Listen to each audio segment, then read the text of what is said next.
Warning, we are about to spoil the original Nightmare on Elm Street. If you haven't seen the film and plan on watching it, leave now and come back later. But if you have seen the film, or you just don't care, then please stick around. One, two, time to review. Three, four, not a bore.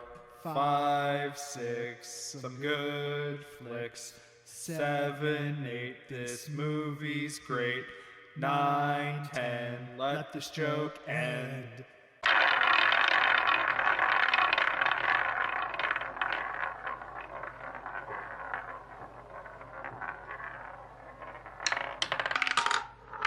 Hello, everybody, and welcome to Cinema Roulette. On today's episode, we are reviewing a movie that's, of course, highly revered as a classic, but one that's in a series that we also happen to love. I like how we're not saying the title, even though if you can't guess what it is without one, reading the title of the episode, or two, the opening joke, I don't know what to tell you. Or the spoiler warning where we say the title. So that would be something, wouldn't it? Like if you up until now it was a complete surprise. We've dropped hints, ladies and gentlemen. Come on. There was a few, like saying what movie it was at the end of the last episode. Just a couple. If you're a regular listener, in which case we thank you. I mean, like, only super cool people are regular listeners. You guys are so cool. So cool. You know what else is cool?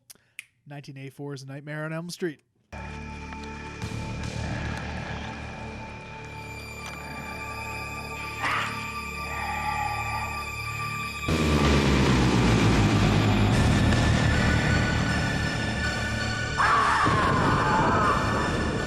Done. Nah, we still went quiet, even though you're trying to talk, so I can't say that. Yeah, I am. Fucking hell. I can play the silence if you want to prove. You want to play the silence? Be my guest. You know what? You're editing this episode. You take it. Fucking, it's off my plate. Boom. Done. I am not going to put 3 seconds of silence in. That's 100% fair. Oh God, yeah.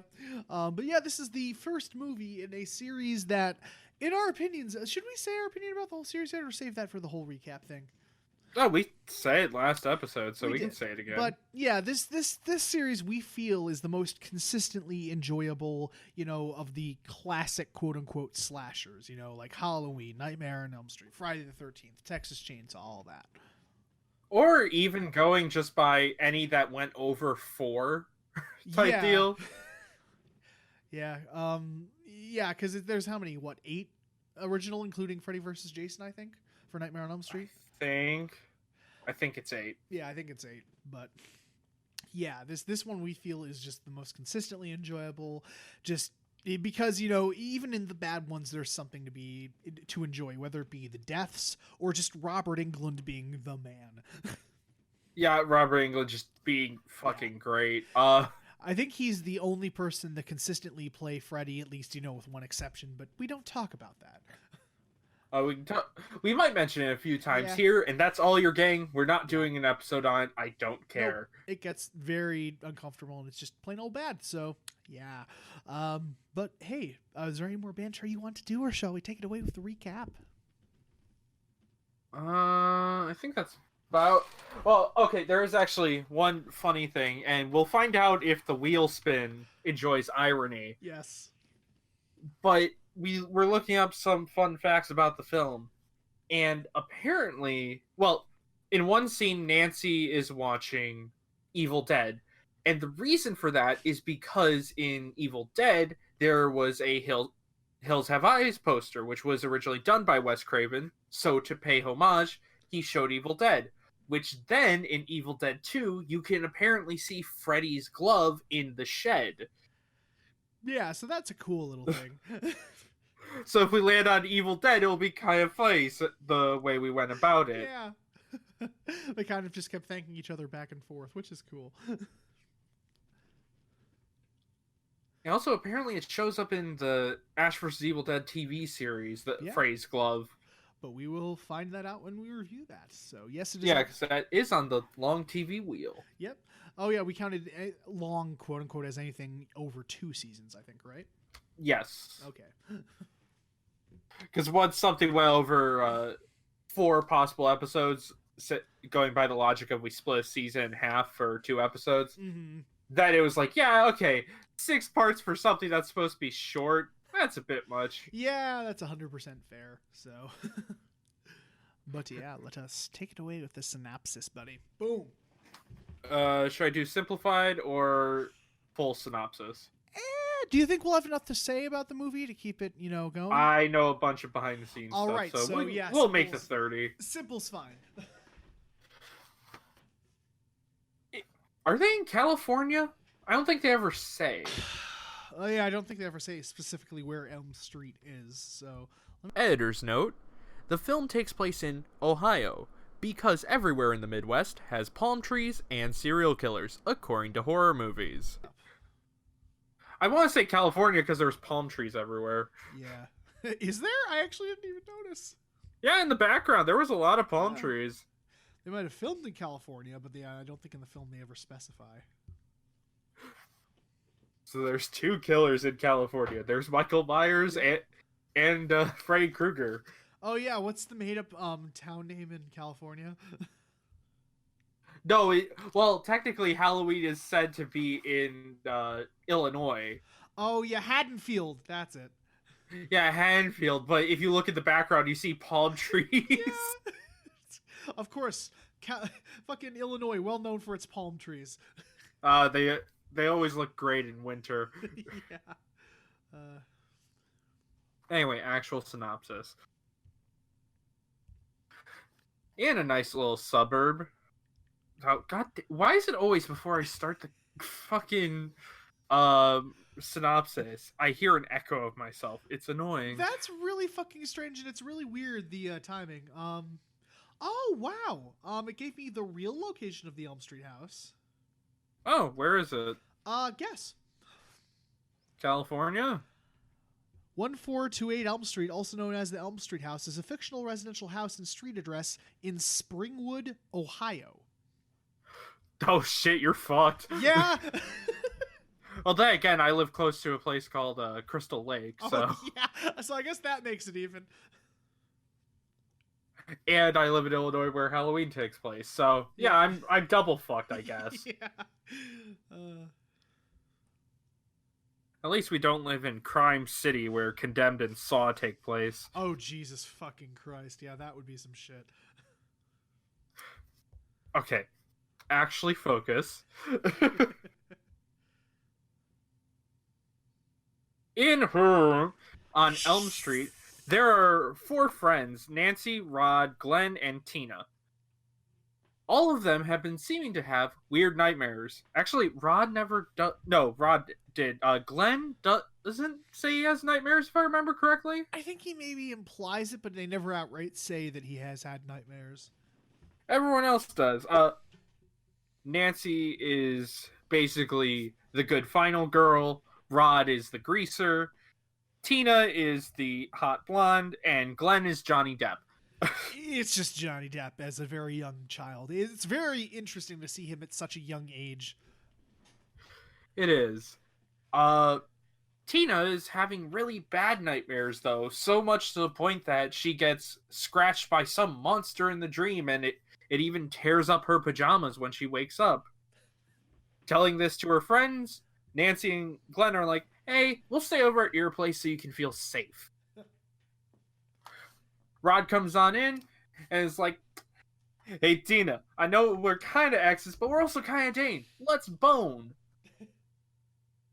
And then they boned. And when everyone goes to sleep, Tina has another nightmare where she is chased by this monster with long fingernails. And she gets sliced up to shit. The only obvious person, since the room was locked, is Rod to be seen as the murderer. However, everyone starts having, Nancy specifically starts having terrible dreams and slowly begins to learn that the monster is real in a sense. Anything that, and his name is Freddy, or Freddy Krueger as she finds out later. Anything that happens in the dream will happen to you in real life in a sense. They Yeah. stretch this throughout the series on how much happens and how much doesn't. The rules kind of go back and forth, honestly. It's dreams and slight magic, so Yeah. you know what? Fuck it. Yep. And Rod gets killed. Nancy is trying her best not to fall asleep by any means necessary, eventually staying up to 7 days in a row. She's also eventually taken to a sleep hospital and learns that if she grabs something from within the dream, she can take it out because she grabs Freddy's hat and pulls it out of there. Her mother also explains that Freddy Krueger was a real person, but there's no reason to worry because he's dead. Because she helped murder him. Yep. As he was someone who murdered children, and the court was somehow paid off, or the judge was just dirty in general and let him go. The parents tracked him down to his little child murder room and burned it to the ground with gasoline, even though in later movies it's a Molotov. And I think also in the school instead of just a boiler room. Yeah, they changed how he died a couple times throughout the series, honestly. He burned to death. That's by an angry mob. That's all you really need to know. That's the only thing that really stays consistent. So, after Rod's death, Nancy tries to get Glenn to help wake her up so she can pull Freddy out and beat the shit out of him. But Glenn dies, and Glenn lives across the street from her, so the cops are there. And her dad is named Donald. He is the chief of police, or he's the sheriff. And she's like, in 20 minutes, come break down the door and beat the shit out of this guy. She goes in her dream, sets an alarm. Well, first Home Alone's her house, then sets an alarm clock, goes in, grabs Frey, kind of beats the crap out of him, sets him ablaze. But by the time the cops get in, he seems to be gone because he was in the basement, but now he isn't. Follow the flaming footsteps. He weirdly kills Nancy's mom because she's a skeleton. But through Deus Ex Machina, or I guess this would be Chekhov's gun more, people constantly talked about how a certain culture could control their dreams, and if they ever create a monster, just ignore it. And not give it any more like mental power to exist. So Nancy turns her back on Freddy. Freddy tries to stab her and then just kind of disappears from existence. Yep, because she didn't give him any power. She's like, "You're nothing to me," and then he gets angry, tries to stab her, and boom, that's it. Boom, 80s effect. Yep. But then we get a really crappy twist ending. I never have liked it. I don't think a lot of people have, but yeah, go ahead with this. That's where the movie should have ended, but it goes on for a minute longer. Yeah, Nancy all of a sudden walks out her front door. Her mother's there. It's a bright sunny day. Her friends pull up in a nice convertible. She hops in, and then the convertible closes, and even the roof closes, and it's the colors of Frey's swear, and they're shouting they can't control the car and get driven away. And then the mother turns into a ragdoll and is dragged through the front door window as Freddy laughs and the film ends. Yeah, it's a little out of place, but we will definitely get to that. So we will ignore that ending for the sequels. Yep. Anywho. But yeah, like, when you really, it's something crazy to me that, like, when you talk about, instantly recognizable slasher villains, Freddy Krueger is definitely up there in the big ones, Well, it's just his glove. You don't even need his face, well, honestly. Because the thing is, Mike Myers, you have the William Shatner mask, the blue jumpsuit, and the knife. Jason, you have the hockey mask and the machete. And then Freddy Krueger, you have the sweater, the gloves, the hat, and, burned skin. So... The Jason part is also interesting because I don't think he gets the mask till the third movie, if I remember correctly. You are correct, yes. Because for the first one, I don't think you actually see him. And then the second one, he has, like, a brown bag over his head the whole time. Yeah. But yeah, like this is the start of one of the most iconic horror franchises, and the movie honestly still holds up to this day.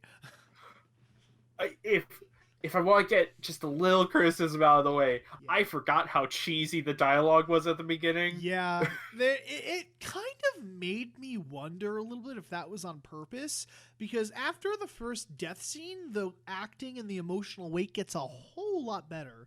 So, like, part of me wonders if, like, he made it corny on purpose to kind of lull you into this false sense of, oh, it's just going to be, another 80s slasher or something like that.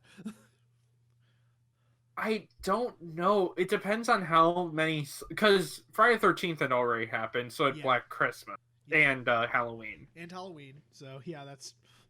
But I don't know how. Well, no, so cliche... Texas Chainsaw Massacre, because I think Chainsaw Massacre was, like, in the 70s, I think, right? I think so, I actually. think it was, like, 74. It might have been early 70s, but, yeah. But yeah, it's like, I don't know how much of a cliche of, dumb, weird teens had become up to that point. Also, it was 74 for Texas Chainsaw. It was 74. Okay. Jeez. So that definitely happened. Yeah, I had to look at my steel case. Yeah. But the beginning of the dialogue is just a little hokey, honestly. Like, the acting is a little silly. I can't remember direct quotes, but everyone just kind of sounds a bit uncomfortable with talking. Yeah. I don't know. It's weird. Yeah, but then, like, after that first death scene, everything kind of gets a whole lot better, honestly. Yeah, there's still some moments where it's like, that's an odd read, but it's still good. Right? Were they dangling the paycheck in front of you as you read that? Jesus. Thanks for the read there. Yeah.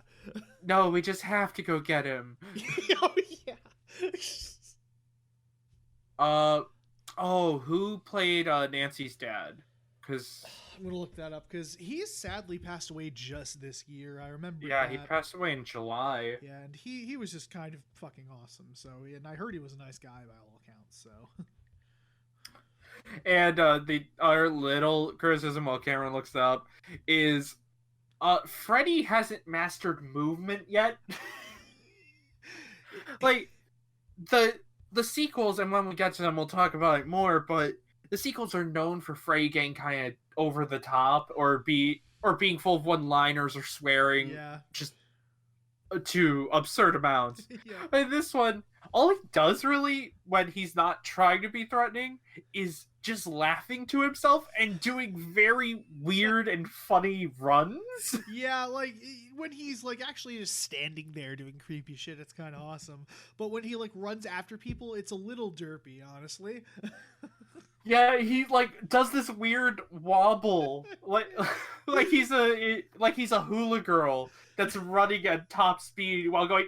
Yeah, right. And like this is the way he alternates his legs, just like it's really weird. It made me laugh more than it scared me. Yeah. John Saxon was his name. John Saxon, who, if we're going by the slightly hokey acting, besides Frey, gives a fantastic performance. Oh yeah, definitely. He gives a fantastic performance. I mean, Robert Englund, of course, just Robert Englund. I mean, come on. Top notch. Yeah, one of the most, and it's just he's just so good in the role. Yeah, I almost want to segue into like how Wes Craven came up with Freddy, because you tell that story really well. Oh, I love that, because that's from. There is a long documentary. I think it originally aired as a miniseries, or it was going to, but then they just made a doc. It's called Never Sleep Again. It's 4 hours. just a brisk 4 hours, ladies and gentlemen. Just one love exposure. Nothing wrong with that. Apparently, the way Frey was thought of is, well, there's two separate real-life events. One was, there was someone who was saying if they fell asleep, they would die. And they were not sleeping for days at a time. I think they went over what Nancy did in the movie, and they were awake for like 9 days. Jeez, because Nancy's awake for like a week or something, isn't it like 7 days or something? 7 or 8. Yeah. And eventually his family drugged him so he would go to sleep. And then the next morning they found him dead in bed. It was not an overdose from the drugs. and they couldn't figure out what killed him. And they even found, like, under his bed there were coffee machines and a bunch of empty caffeine pills. Mm-hmm.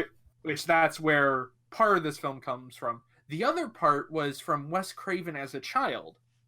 He lived in an apartment, or it was his house, that faced an alleyway. And that's where his bedroom window was. And he heard someone walking down the alleyway, and he peeked out. And the person, he was in like a big coat and wearing something that cast his face in shadow, and he looked up. And as soon as he locked eyes, being a little kid and someone staring at you at night, Wes Craven ducked down. And he sat there for a couple minutes, and finally peeked up. And the man was still standing there, staring right where he was. And as soon as he peeked and got scared, the man laughed and then finally walked away. And that's how he wanted Freddy to be. Someone who would take that time just to scare someone. Yep. That's just cool to me. That's such a... Also, I kind of feel like I'd be that asshole. Yeah, honestly. Someone who would just be petty enough to take that time just to fuck with you. And Frey does give off that vibe throughout the entire movie. As just someone sadistically messing with people. Yeah. He takes great pleasure in just fucking with everyone in the dream just all the time. But yeah, and I think too, like, didn't you say, like, they thought Robert Englund was too nice of a guy to play Freddy or something like that? Yeah, they originally thought, like, they got him, but they thought he was going to be too nice of a guy. And then they put the makeup on. They were like, oh, right, the makeup's terrifying. Yeah, Forgot that part. And once he was in the makeup and gave his performance, everyone was like, oh, that's it. That's right. He's terrifying. Yeah. And just, and just to sum that up, it's like, I just can't heap enough praise on Robert Englund. What can you say that's already been said? Robert Englund, Freddy Krueger, iconic. That's end of that. Yeah, no one else can really play Freddy. Yeah, he is Freddy. So, and when someone else didn't work out. So, it did not. Just wasn't the same. I will also say, I forgot that in this movie, you don't ever really get a clear shot of Freddy's face. Yeah, he's either like silhouetted running after someone, or he's just always kind of cast in shadow, or it's like close-ups of various parts, like his knife, or like when he lifts up his sweater, cuts himself, and like maggots pour out, or something like that. Yeah, well, you do sometimes get shots of his face, but there's always a portion of it in harsh shadow. Yep, just to kind of like, give that whole mystery and just creep factor to him. But the thing that I noticed too is they showed surprising restraint with actually showing Freddy. Like, there's a section of the movie, I think it's in the last third, it's like when, Johnny Depp dies or something, they don't show Freddy until like the finale, really. Yeah, after, I had his name, Rod's death, Freddy is out of the movie for a good while. Yeah, and even when she goes back into the dream, they keep building up suspense until he finally appears. And I don't know if I want to jump to there yet. I'll stick with characters. All right. But yeah, just Freddy is super well done. Also, I don't know if that whole maggots thing comes back. He also had green blood for some reason. Something like that, yeah. Don't know why. It's just freaky. It's weird and kind of gross. Yeah, pretty fucking disgusting, so. Nancy is a fantastic final girl. Heather Langenkamp was Nancy Thompson, and she does a great job. Who is now married to the person who did the makeup for Nightmare on Elm Street, I think in the later movies. I don't know if he did in the first film. Oh, yeah, because in New Nightmare, doesn't he play that or something? I don't know. I just know in real life they're married, which is funny to me. That's really interesting. Huh. Yeah, they helped with Cabin in the Woods. Oh, okay. Huh. Yeah. Yeah, they have a whole practical effects company, which is cool. David Leroy Anderson is his name. So nice. He's won 2 Academy Awards for Best Makeup. Yeah, no shit. He's great at it. One was Men in Black, but the other was The Nutty Professor with Eddie Murphy. Okay, Yeah. sure. You get work somewhere, man. Exactly. I'd say I'm surprised, but then I remember the show Super Jail is amazingly violent. Yeah, it's most of the animators work on like SpongeBob and other kid shows. It was probably like they probably had a lot of fun just going super dark and getting that out of their system, you know. Animators are scary, man. Yeah, because I'm sure there are times working on a kid's show, it's like, you know, what if it goes super dark or something like that? You know, like, what if in, like, Dora the Explorer, like, just nuclear bombs go off and then Dora goes to war or something like that?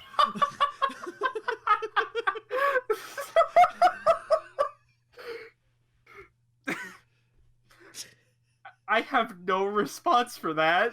I know that's oddly specific, but for some reason that came to my mind one time, and I don't know why. But I point being,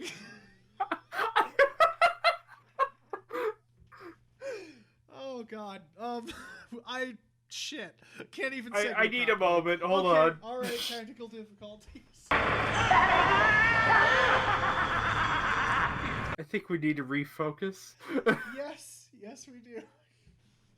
Let's get back to Nancy. So, back to Nancy, going back from that little rabbit hole that we dug ourselves into. We didn't go too far down. It could have been worse. Oh, Lord, it could have been. Oof, But, yeah, Okay, we were talking about this while we were watching the movie. Can I throw shade on Friday the 13th? Oh, yeah, absolutely. Because, you know, I don't think we're ever going to review the series. So I think now is the best time to say that, honestly. When I was younger, because I watched Nightmare on Elm Street 1 was probably it was either my second or third Nightmare movie. My first was actually Nightmare on Elm Street 4. But I watched a bunch of slasher movies as a kid because I had parents who said no to GTA, but gang horror movies from the thrift store on VHS was perfectly fine. Right. And I never really got to Friday the 13th. I saw Halloween. I saw Nightmare on Elm Street. I actually have not seen Texas Chainsaw Massacre even yet, and I do have a DVD, so I'll watch that later this Halloween. But I got to Friday the 13th, I think this year or it was last year. And it honestly doesn't hold up super. Like, it's a fine movie. It's a fine slasher. Some of the kills are interesting and the pacing's good. But the killer is hardly on screen, which I guess is part of the mystery.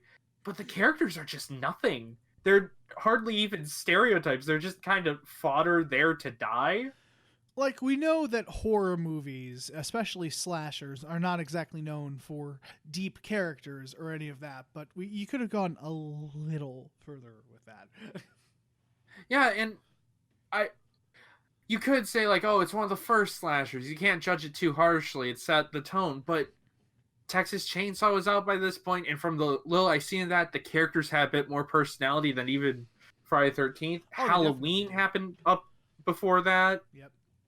And if you want to go further back, you have Italian slashers called Gallows, and you have Psycho, obviously. So yeah, and those had good characters too. Yeah. And Nightmare on Elm Street still also really holds up. Nancy, Rod, Glenn, and Tina are all at least two-dimensional in some way. I would say Nancy, at the very least, becomes three-dimensional. Yes. But it's like when you compare Friday the 13th to other, you know, first movies in the series, you know, the first Halloween, the first Nightmare on Elm Street, the first Texas Chainsaw, all of that, Friday the 13th holds up, honestly, the least well out of all of them. Yeah, again, it's fine, but it's not... Like, if someone asked me, like, you know, those Facebook questions where it's like, one of these has to go, I would toss out Friday the 13th if I'm being honest. Yeah.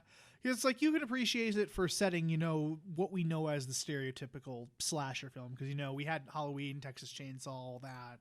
But, like, you know, a slasher film where a bunch of horny teens go out in the middle of nowhere and, you know, do drugs and all that. And a killer comes after them and they slowly get killed by one. You know, that's kind of set the bar and the tone for the stereotypical slasher movie. But it's I kind of compared it to Jacob's Ladder, where it's like you can appreciate it for what it did, but it really doesn't hold up all that well. Yeah, and even like I was like, okay, maybe from a kill standpoint, but all I really remember it's Kevin Bacon, right? Who Correct. stabbed through with Kevin Bacon's kill. Yeah, where they're sorry.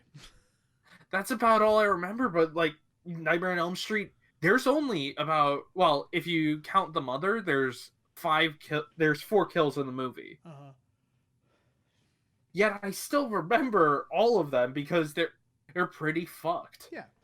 And I mean, that was the thing about Friday the 13th is, you know, it was 2 people having sex and on top of each other, but then a sword just gets impaled, or a spear gets impaled through both. Arrow. Or was it an arrow? I forgot if it was an arrow or a spear, but... Yeah, and it's not both of them. It's just one of them. He's lying back on the bed and it comes up through his throat. Okay, I think I'm confusing it with like a later kill or something like that. Yeah, you might be. But yeah, that's a fuck kill. But like everyone says, like, oh, Kevin Bacon's death from Friday the 13th, probably because that's the only death I really remember from the movie. Besides, you know. I'm gonna censor that because slight spoiler. Fair. We say not to spoil things, so I'll stick to it.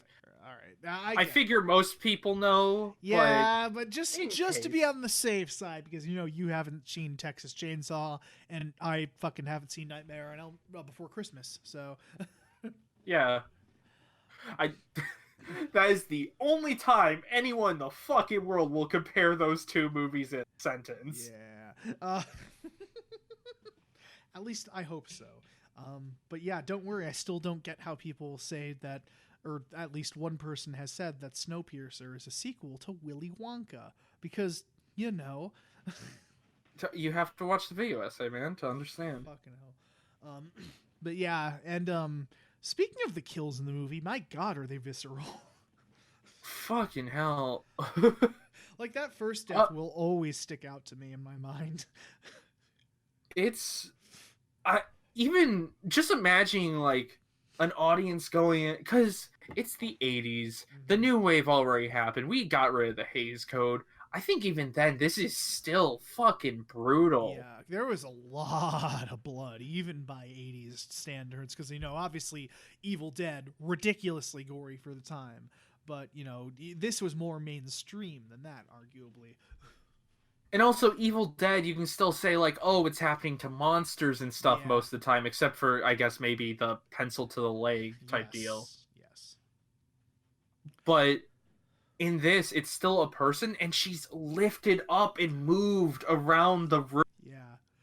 You just see, like, 4 slashes all go across her belly at once because, you know, Freddy's invisibly getting her, but she just gets slowly dragged across the room, then dragged across the roof, and then dragged across the ceiling as she's just screaming the whole fucking time. And it's still really fucking disturbing to this day. Jesus. And just the final splat on the bed that covers Rod in blood. It's like, holy hell. Fuck me. Yeah, that's the thing that I noticed especially, too, is like, you know, every single one of the horror sequences are super fucking intense. Like, they're just as intense nowadays as I'm sure they were back in the 80s. Like, fucking hell. Yeah, that's the thing I love about Frey, and the part that's terrifying about him is, since it's a dream, logic is out the fucking window. And when the action he suddenly teleported to the other side of the street. Yeah, it's a dream. That's how that works. Yep, and that's the cool thing about these movies is it knows about dream logic, and it plays with that. Like, this movie loves to blur the line between reality and dream. Do you want to quickly jump to the ending since you said that? Okay, sure. Cause we can get back to the kills, yeah. But because the original ending was supposed to be that it was all a dream, technically. Yep. And that Nancy got over it after no longer giving Frey power. Then she would wake up and life would be good again. But we don't get that. No, it's this really horrible, really tacked on ending that it sticks out like a sore thumb, honestly, in comparison to the rest of the movie. Yeah, and even the first time I watched it, I was always confused by the ending because it feels so out of nowhere. Like, it's supposed to be one last twist or something like that, but it felt out of nowhere, and it was, as I read, it was actually very studio mandated. Yeah. Because Wes Craven didn't want this to be a series, and he does not come back till New Nightmare. Yep. Yeah, So... exactly. And, but yeah, this is what it says on the Wikipedia page. It says, Craven originally planned for the film to have a more evocative ending. You know, Nancy kills him by ceasing to believe in him, blah, blah, blah. Then awakens to discover everything that happened in the film was an elongated nightmare. However, New Line leader Robert Shea, thanks asshole, demanded a twist ending in which Krueger disappears and all seems to have been a dream, only for the audience to discover it was a dream within a dream within a dream. And this is a quote from Craven. The original ending of the script has Nancy coming out of the door. It's an unusually cloudy and foggy day. A car pulls up with her dead friends in it. She's startled. She goes out and gets in the car wondering what the hell's going on, and they drive off into the fog, with the mother left standing on the doorstep, and that's it. It was very brief and suggestive that maybe life is sort of a dream like too. Shane wanted Freddy Krueger to be driving the car, and to have all the kids screaming. It all became very negative. I felt a philosophical tension to my ending. Shay said, "That's so 60s, it's stupid." I refused to have Freddy in the driver's seat, and we thought of about 5 different endings. The one we used with Freddy pulling the mother through the doorway amused us so much we couldn't not use it. So the fact that effect looks cheap is actually Yes. because they thought it was funny. Yes, pretty much.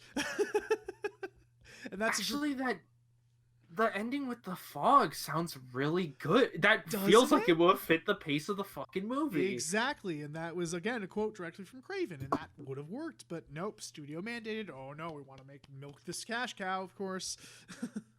And you still would have been able to get all the sequels even with that ending. And Yeah. it sucks that they didn't shoot it and we can't see it on Well, Craven, like Craven apparently did shoot it, but they never used it, so God knows where it is.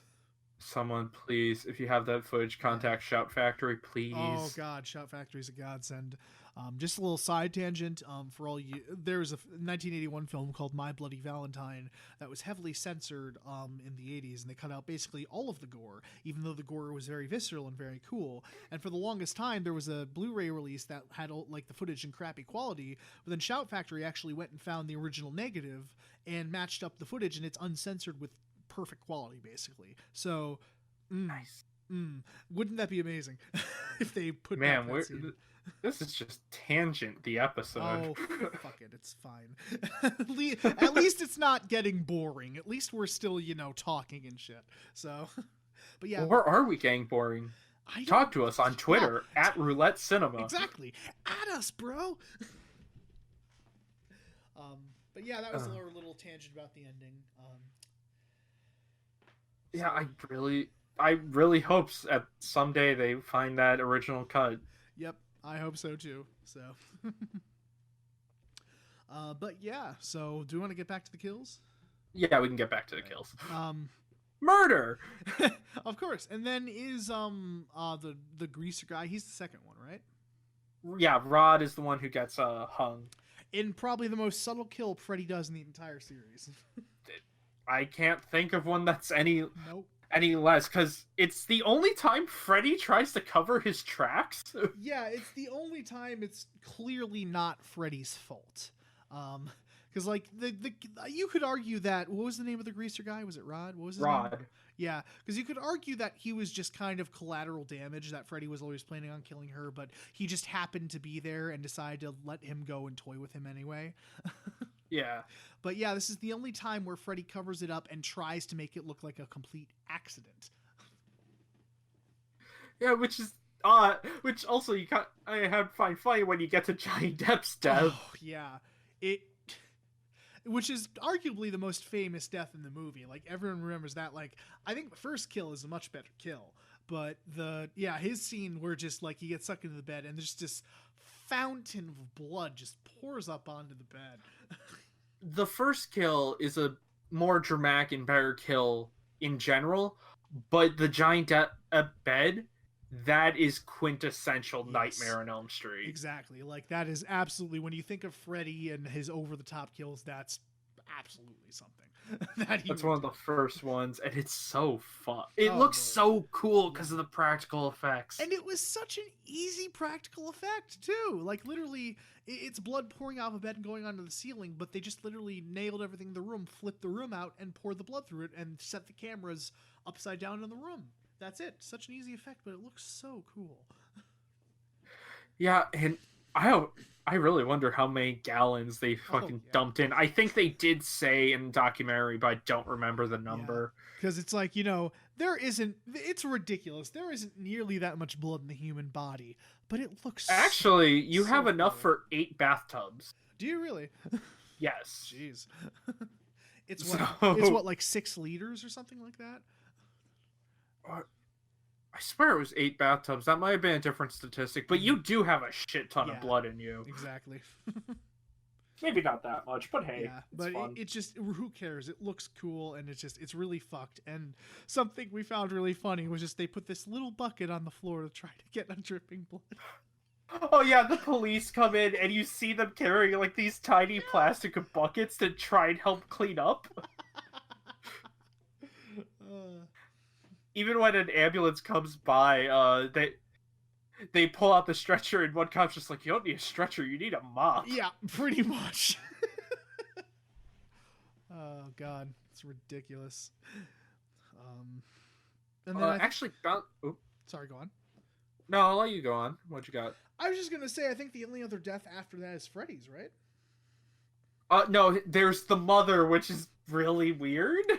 It's really artsy and trippy because, like, he jumps on top of of Nancy's mom trying to kill her, and then the dad, because he's on fire, so he's on top of her on fire. So the dad throws a sheet over her, and when they pick up the sheet, she's just a skeleton and kind of descends into the blue realm. It's weird. Yeah, she descends into like the bed, which is all smoky, and then it becomes normal bed. I think you joked, what, did Zool take her? Yeah, that's what it looked like. It looked like Zool had her or something. It really did. It's just an odd scene. I don't know how to really feel about it.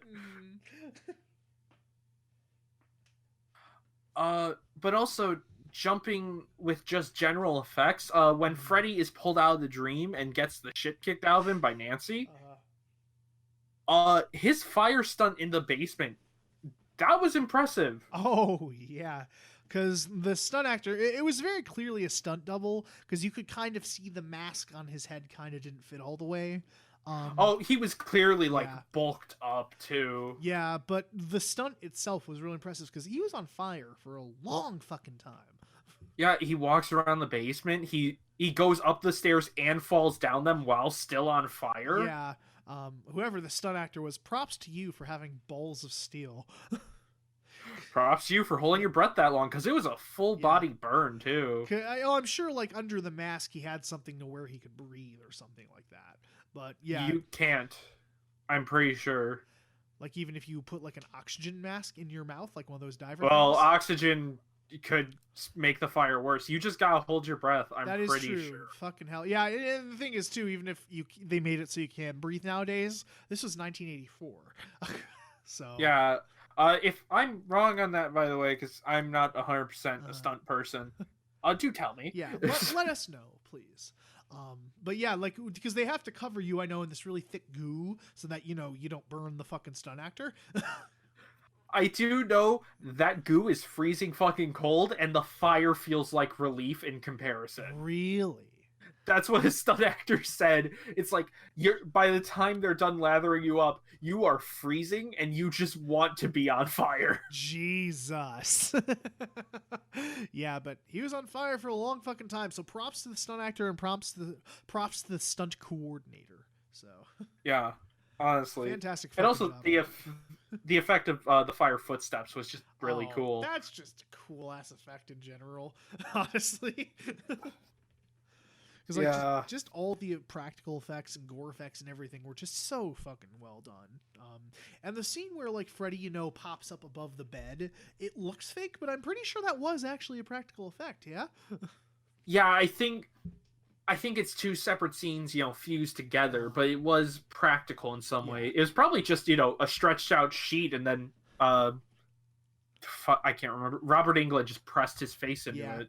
That wouldn't surprise me at all. But yeah, like I'm saying, it's just an easy effect. Just put a sheet there, have him pop into it, and then pop back out. But yeah, done. That is honestly my favorite shot of the movie. Is it of him coming out of the wall?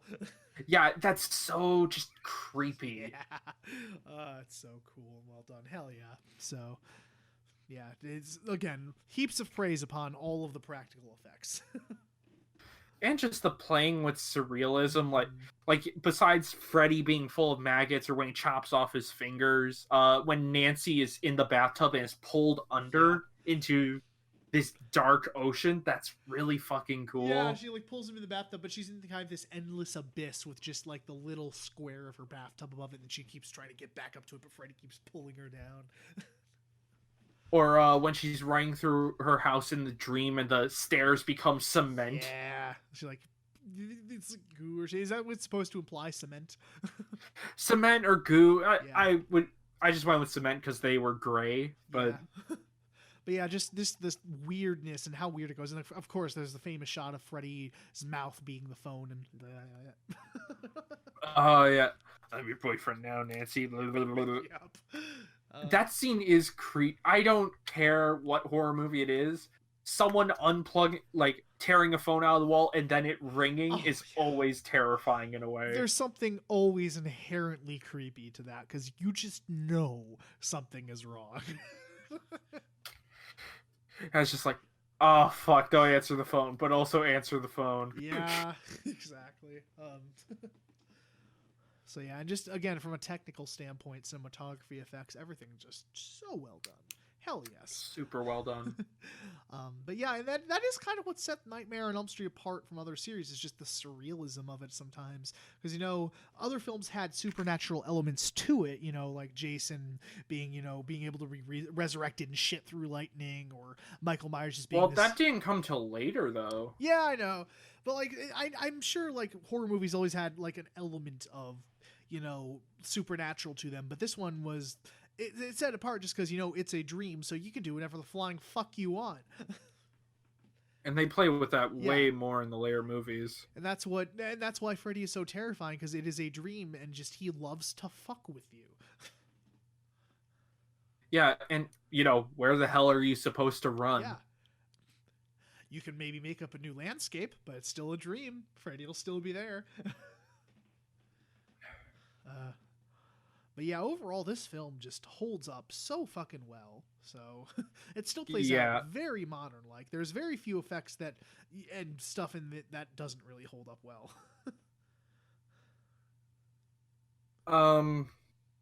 And the remake is basically just the same movie, but worse. Yeah, do you want to delve a little bit into that? Yeah, there's one last thing. And this one gets a bit dark because... simply, Freddy originally was not supposed to only murder children. And trigger warning here too, just in case.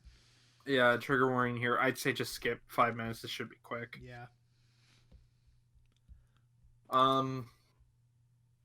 So, originally, Freddy was supposed to be a pedophile and a murderer. However, due to events that were going on before the film's release, they cut that. Yeah, he was supposed to literally be a child molester on top of a murderer, so...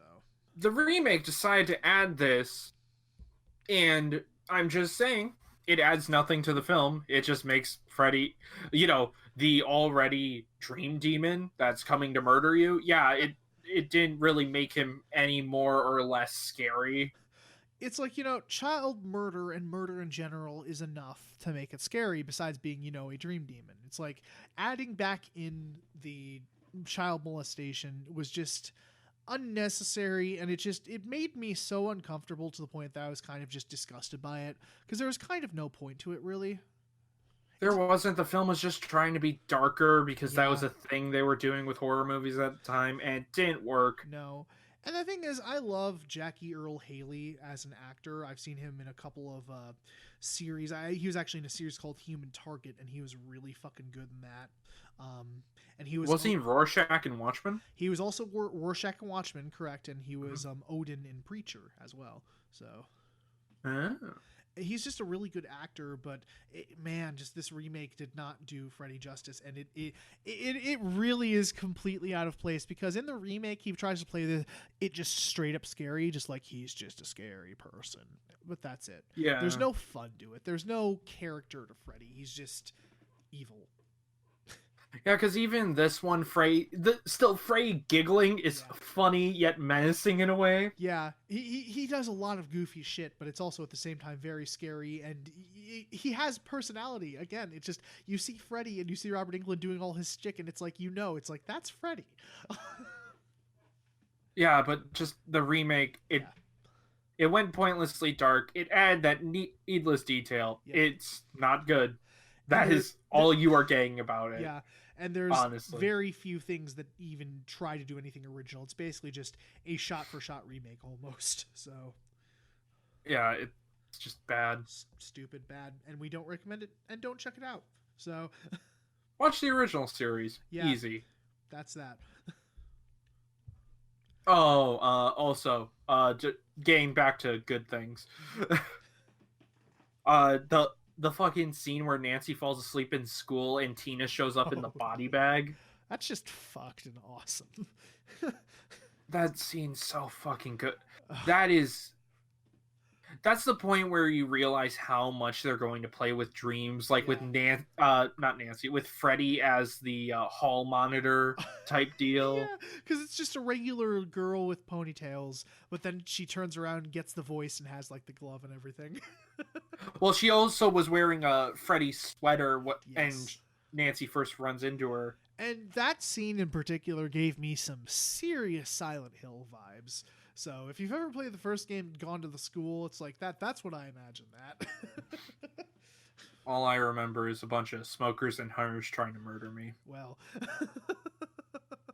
That's a reference no one will care to get. Wow. That, no one is going to get that. I don't even think we should... No, we're not explaining it. No, we're not. So, there's a hint somewhere. We're not going to tell you where. No, deleted. But yeah, that scene in general is just, the atmosphere grows so fucking thick you can cut it with a knife. Because it starts out, she's just going through the hallways, but just the way it kind of subtly transitions into the dream world, because she goes downstairs and then all of a sudden it gets worse and worse and worse, and then she's just all of a sudden in the fucking famous boiler room. So... And that boiler room is fantastically designed. That set in general is just ridiculously good. I don't know if it's a set or an actual boiler room, but either way, really fucking cool and really well shot. Hell yes. Hell yes. Every time you enter that boiler room, just the atmosphere gets so thick and you can just tell, just like, oh boy. Oh no. But yeah, anything else you want to say specifically about it? No, I think we're good. Yeah, just overall, really solid horror film, and one that absolutely holds up. Because I hadn't seen it in a few years, and you hadn't seen it since it was on VHS, you said, right? I hadn't seen it since I watched it on VHS from the thrift store. Fucking hell. So, yeah, we are glad that this one definitely holds up. So, I think it's time. Hold on, I'm pulling up the thing. Keep talking. How you guys been? How's the weather? At this point, because I know we mentioned in the Star episode, we should have definitely done the interview with Let's Chat. Yes. So that went well, I'm sure. Or it didn't. Us past folk here don't know how it went, but I'm sure you guys do. At time of recording, we are doing it Thursday, and it is Sunday at the moment. It's going to be in a few days here, so just give you a real-time update. Because we love doing that, because it just goes to show how far behind we can be. Well, we try to record everything a month in. Yeah. So that's what we do. I think that's a fairly good time frame, we don't want like a year ahead or some shit, but it would be silly if we ever got into that level. It wasn't a year, okay? It was like a few months. It was a few months. Few months. Just enough to cover the rest of the year. I think it was half a year worth of episodes or something like that. It couldn't have been that much. It could not have been that much. 6 Maybe, months. I think it was pretty close. How? Wait. So What? you're saying we had 24 episodes on backlog? We had near that. Oh my! I think we had 18 or something like that. Did we? Jesus Christ! Wow. Anyway, it is now time Yes. to spin the wheel. Woohoo! So, let us spin.